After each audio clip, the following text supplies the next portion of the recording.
Hi, I'm Lindsay Reiser. We have breaking news out of Seattle, where authorities are giving an update after a shooting at a food festival there, which left 3 people dead and 4 injured. Authorities are about to give us an update here, but we know from what CBS News has reported that it appears to have been a fight between 2 people or 2 groups, and that the victims were bystanders who were simply caught in the crosshairs. Let's listen.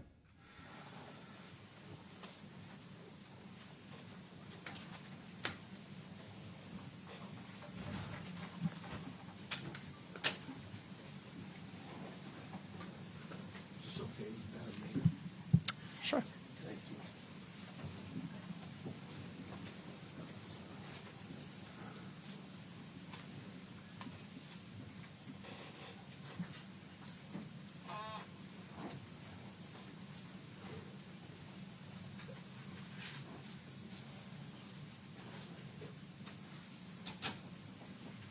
Okay.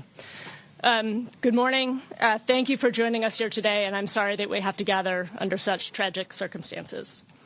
I'm going to share the basics of what we know, and after my remarks, Chief Scoggins and Chief Barnes will be sharing additional detail. Shortly after 6 p.m. last night, officers responded to the sound of gunfire. They were assigned to support Bite of Seattle and were on scene within seconds and took 1 suspect into custody. No police weapons were discharged. We believe that 2 people exchanged gunfire outside the Seattle Center Armory. 7 victims were caught in the crossfire, with a possible 8th. And again, Chief Scoggins will be providing more detail about the victims after my remarks.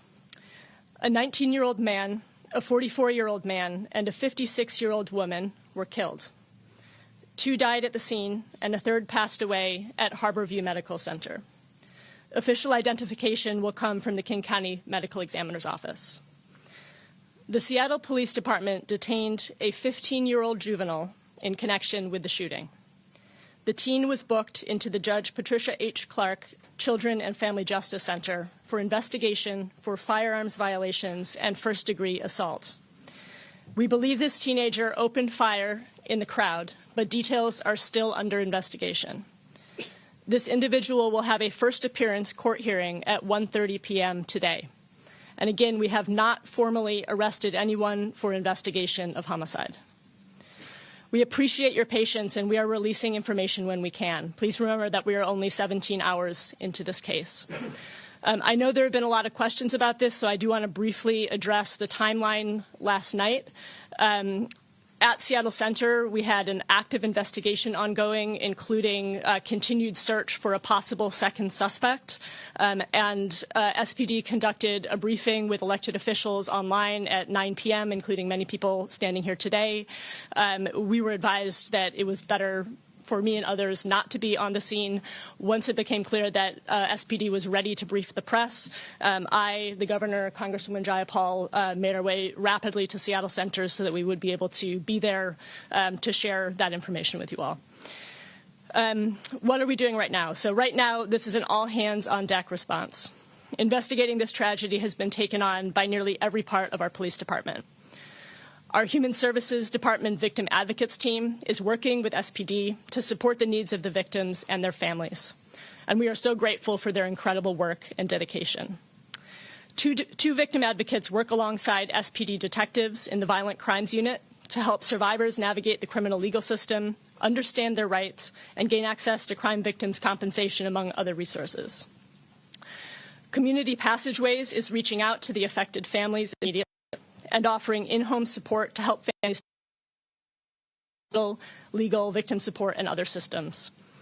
The organization is also convening an emergency meeting to assess the possibility of retaliation, identify ongoing safety concerns, and help the people involved to navigate those risks. Support is tailored to each family's circumstances. Our immediate priorities are to help families remain safe, reduce the risk of future violence, and make sure that they have practical and emotional support during the first days following the shooting. I want to acknowledge that this has been an especially tough week here in Seattle. Thursday night, there was a shooting near Aurora in North Seattle, again in Capitol Hill on Friday night, and now at the Seattle Center last night. While the police department continues their investigations, we cannot let up on implementing a multi-pronged gun violence strategy. We know that gun violence can be prevented. Evidence-based strategies have proven results in cities across the nation. We know that a successful gun violence reduction strategy is based on strong partnerships between community leaders who design and implement neighborhood-based prevention strategies, social service providers focused on the root causes of violence, community members with moral authority over group members who can deliver a credible message against violence, community members who can interrupt cycles of violence and de-escalate tensions before they erupt, and law enforcement who can hold group members accountable if they decide not to put down their guns. The City of Seattle is partnering with state, federal, and local government partners to launch a gun violence reduction strategy that will build on programs, services, and law enforcement efforts already underway. We will be bringing on an expert in gun violence reduction, including youth violence prevention, who will partner with city staff and our community-based partners. Chief Barnes and the Seattle Police Department will be implementing near-term strategies to amplify our summer efforts, and I'll let the chief describe those momentarily. We are committed to working in impacted neighborhoods across our city, from Rainier Beach to the Chinatown International District and Little Saigon, to Capitol Hill, to North Aurora, to address both the immediate impacts and the root causes of gun violence. And I also want to express appreciation for our City Attorney Erica Evans for her leadership in beginning to use extreme risk protection orders to take guns away from people at high risk of committing violence. No one should have to fear for their safety or their life before attending an event, gathering with friends, or experiencing our city. No parent should have to worry that their kid won't come home at the end of the day. My heart is with the victims of last night's tragedy and their families and everyone who is suffering for their loss. And I also know that many people who were not physically injured will carry what they experienced yesterday with them for a long time. The terror and the trauma of gun violence reaches far beyond those who are struck by the bullets. I want to express profound gratitude to our police officers who were on the scene and responded immediately and with care and decisiveness, and to everyone at the Seattle Police Department who has been working nonstop since this tragedy occurred. And our Seattle firefighters and the medical personnel at Harborview who treated the injured, as well as Seattle Center and event staff and bystanders who helped people to reach safety and provided aid in terrifying circumstances. We are in this together, and now I'm going to turn the mic over to Chief Scoggins to provide some more information. Good morning. I want to lead with expressing condolences to all of the individuals and the families who lost loved ones. I'm going to cover the list of the individuals who passed away and who are still injured. And I'll start out first with those who passed away. On scene, a 19-year-old male was declared deceased at the scene. On scene, a 44-year-old male was declared deceased at the scene. Our paramedics transported a 56-year-old female in serious condition who passed away at Harborview Medical Center. So those are the three individuals who passed away, 2 on scene and 1 at Harborview. Seattle Fire medics and EMTs treated a 40-year-old female with minor injuries who declined to be transported to the hospital. So treated but not transported. A 39-year-old female in stable condition was transported to Harborview and has since been discharged from Harborview Medical Center. A 2-year-old male was transported to Harborview by Seattle Fire paramedics and is still at Harborview in satisfactory condition. A 23-year-old male was transported in stable condition by paramedics to Harborview and has since been discharged. And last night, a 27-year-old male reported to UW Medical Center, Montlake, in satisfactory condition with a gunshot wound that has since been discharged. And that's possibly the 8th patient, but SPD has to follow up and interview this individual. Now I'll pass it to Chief Barnes.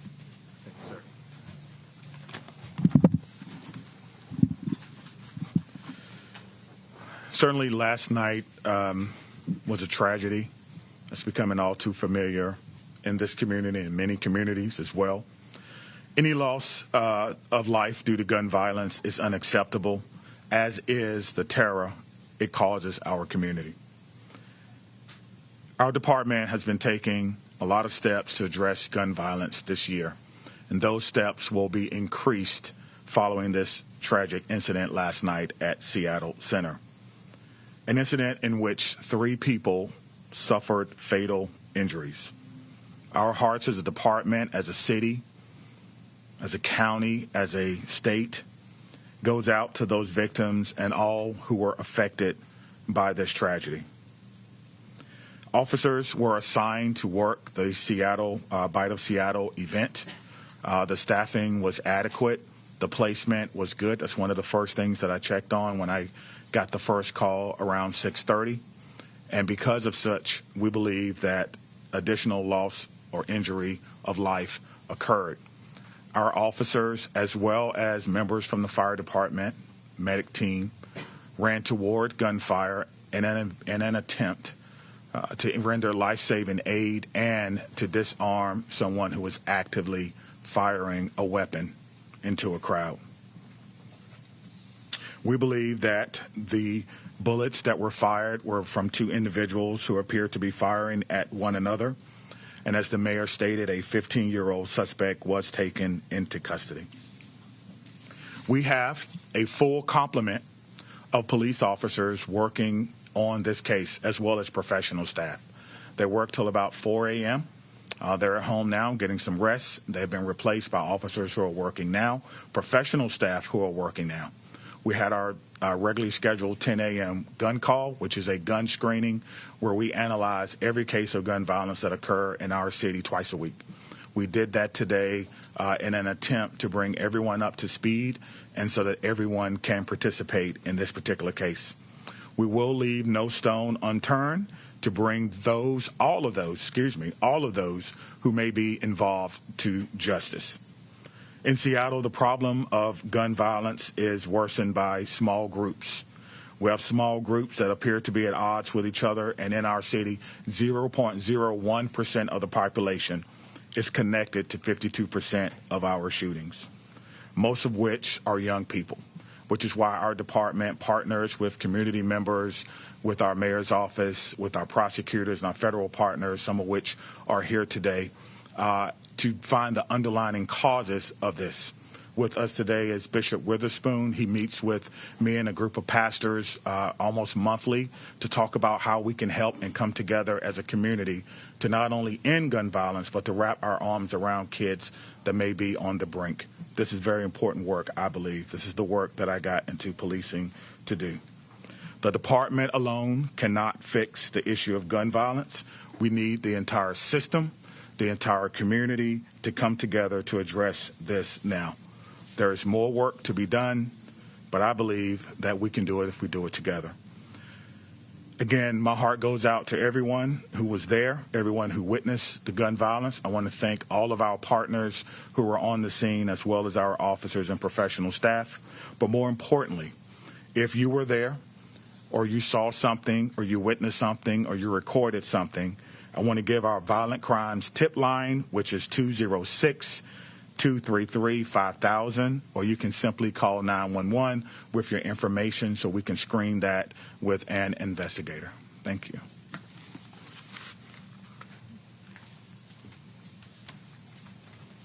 Okay, I think we're happy to take some questions. Can you clear up, Mayor? You put out information yesterday suggesting that 2 people were in custody. We're hearing that there's 1 person in custody.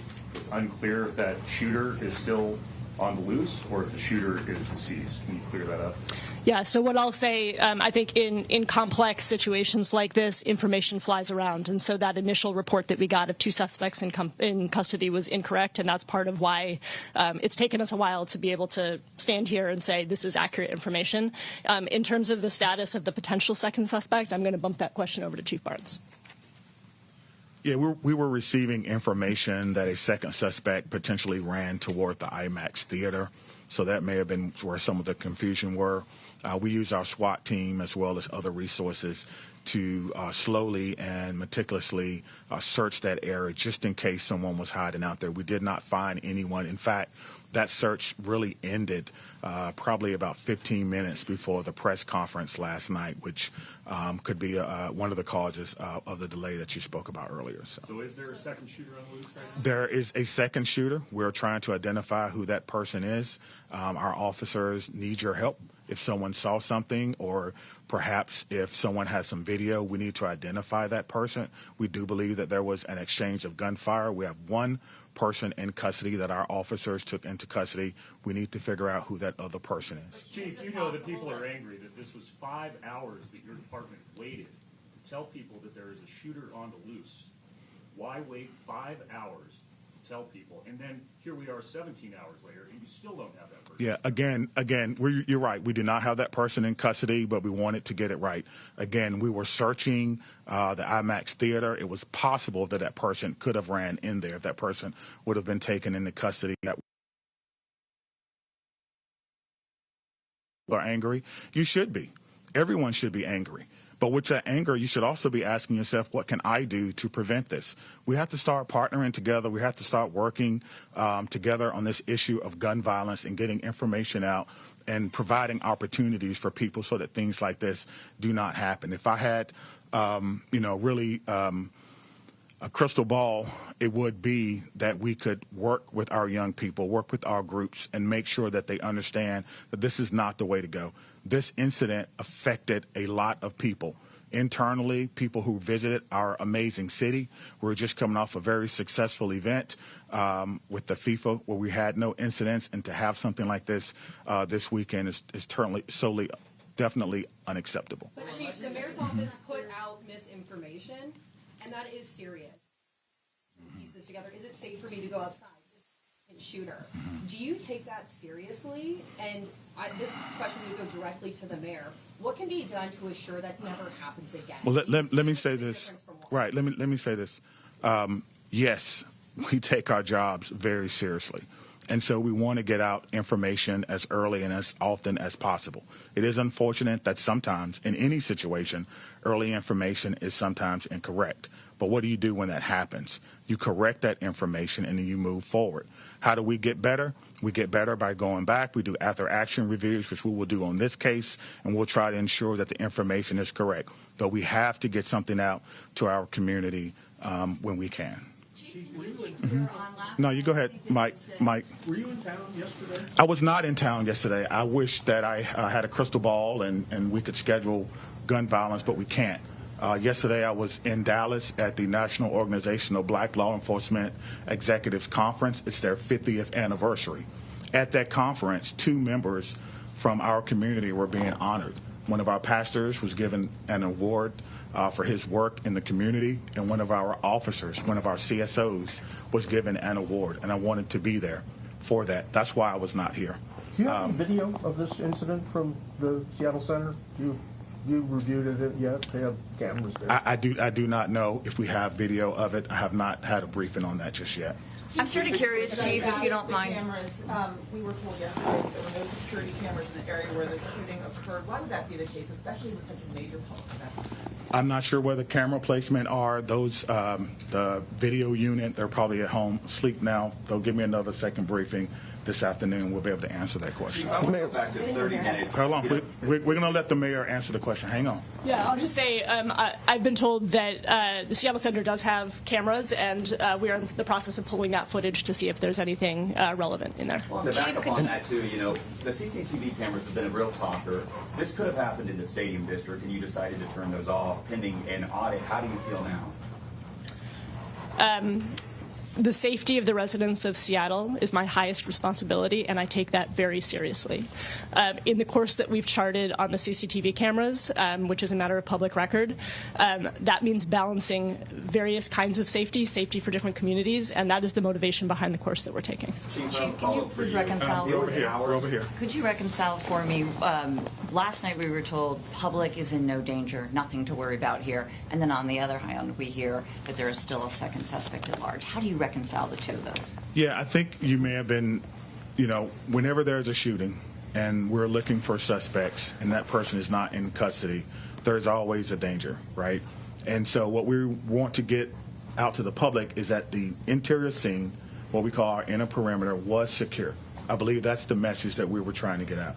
We had a second scene that was only cleared a couple of minutes before the actual press. And so we're trying to get information out as often as we can, but our focus is on the search for the suspect. And so we will certainly, as I stated before, we have no problem with doing after-action reviews, understanding how to work better with our communication strategy, making sure you get the information that you need so that you can do your job, which is what?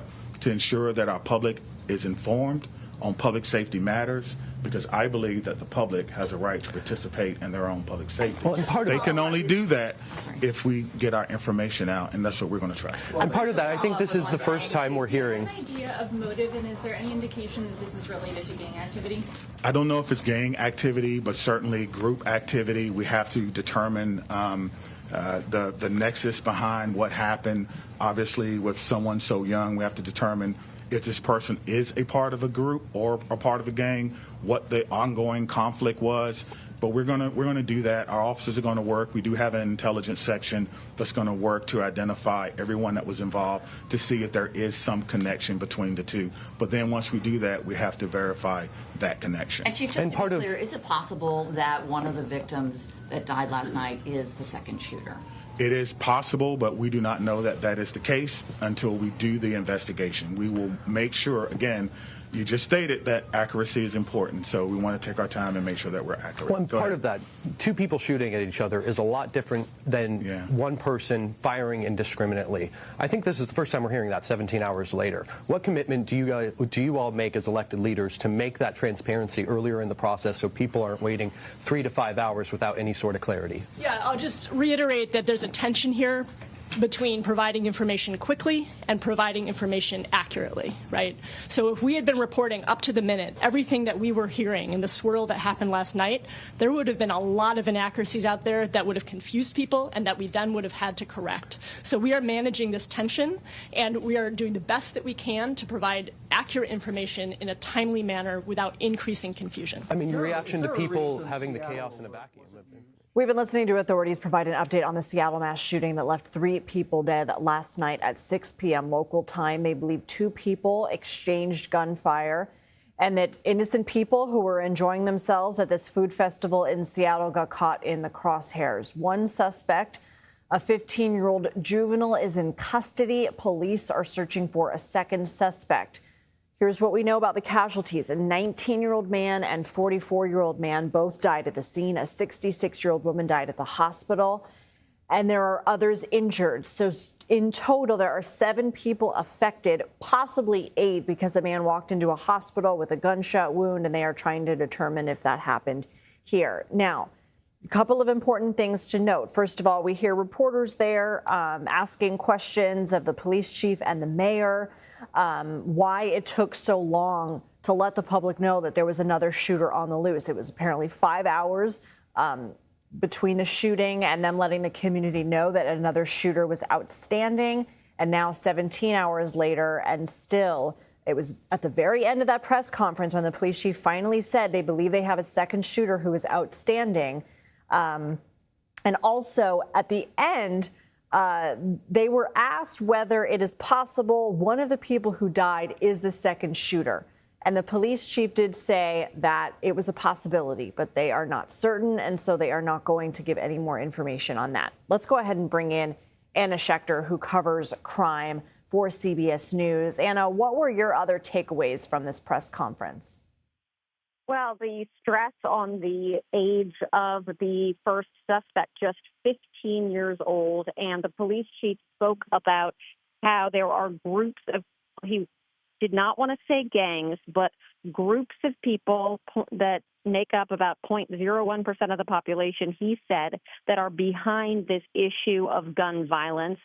He stressed that point, but I actually think it's fascinating that the 15-year-old suspect is not giving the information on the second suspect, because if you had that one person in custody talking, you would know the identity of the second person. And officials made it clear they still do not have the identity of the second shooter that they believe was also firing shots. They probably have done a ballistics check, and they believe that there were two shooters. So those are the things that jumped out at me watching that press conference. Were you also surprised at sort of the order of things? Because, yes, we did get the number of casualties, everybody who has been affected, but it felt like we were a good 10 minutes in until they had said, yes, we have a second shooter that we are looking for. Just in terms of maybe public fear that there is a shooter on the loose, or is that sort of inside machinations in your professional mind that maybe they do know who this person is and they don't feel like the public is currently at risk?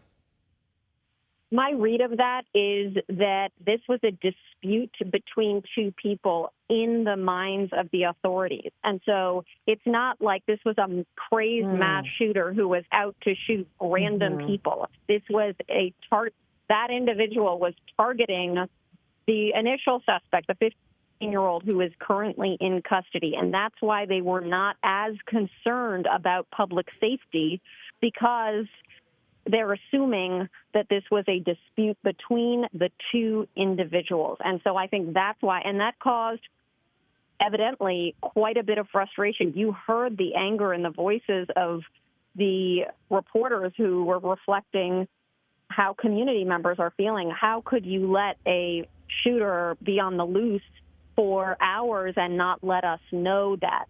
But what I will say is law enforcement clearly believed that the threat was not imminent, that there was not somebody who had sort of a motive to just shoot random citizens without, just randomly. And I think that answer was not satisfactory to a lot of the reporters. But based on my experience covering this type of thing, I can sort of understand why law enforcement assumed that that second suspect, once he got away or he or she got away, they were not going to be opening fire and shooting at other people. I think one of the most tragic parts about this, of which there are many, Anna, is that one of the victims is just a 2-year-old little boy who was taken to the hospital with a gunshot wound, but is listed in satisfactory condition. So hopefully that boy is okay. We'll be able to make a recovery. But clearly, this community also is dealing with the issue of gun violence on a larger scale here. The mayor did talk about this multi-pronged approach that they want to do. I mean, what is it that you can tell us about what this community is reckoning with and what they're trying to do to rein it in? Well, this was about the 270th or 271st mass shooting. That's where 4 or more people, not including the shooter, are injured or killed by gun violence. So that's so far this year. We are actually on par to be doing better than last year and the year before. In 2021, we saw a major spike in mass shootings around the country. Now, thinking and talking specifically about Seattle, they clearly have an issue that they're concerned about. This is not the first case where you have a dispute between two groups, and that was evident from that press conference. Now, you mentioned that 2-year-old boy. I think we've all been focusing on that. There were some witness accounts of people who saw the boy's mother absolutely distraught. This little boy is in satisfactory condition. Notice that it's not the same as stable condition. So hopefully everything's going to be okay. But I think everybody in that community is praying for that young child. You also saw video from others, people who were just at the food festival, and you see all these strollers, all these families running with very young children. This was an event that brought tens of thousands of people that day. Tons of kids. And how many kids witnessed that? How many kids were running away from that, falling down, maybe getting stepped on? It's just an absolutely horrific thing. So even though we're doing better than previous years and that post-pandemic spike with gun violence, we've got a long way to go. Washington has pretty strict they have pretty good gun laws, but it's so easy to drive across straight lines purchasing guns in other states. So I'll just say that. And police departments around the country, especially in states with stricter laws, they say that is a major issue, and it's just so hard to combat it. I think law enforcement and communities at large have just sort of accepted that people have guns, and what these leaders were talking about, where we've got to have community outreach to prevent young people from falling into gang activity or fall into this type of activity where you have a dispute that ends in people shooting at each other in a crowded space. So tragic. Anna Schecter, thank you. We are going to monitor all of this and bring you updates as they happen. For now, we're going to take a quick break. You're watching CBS News 24/7.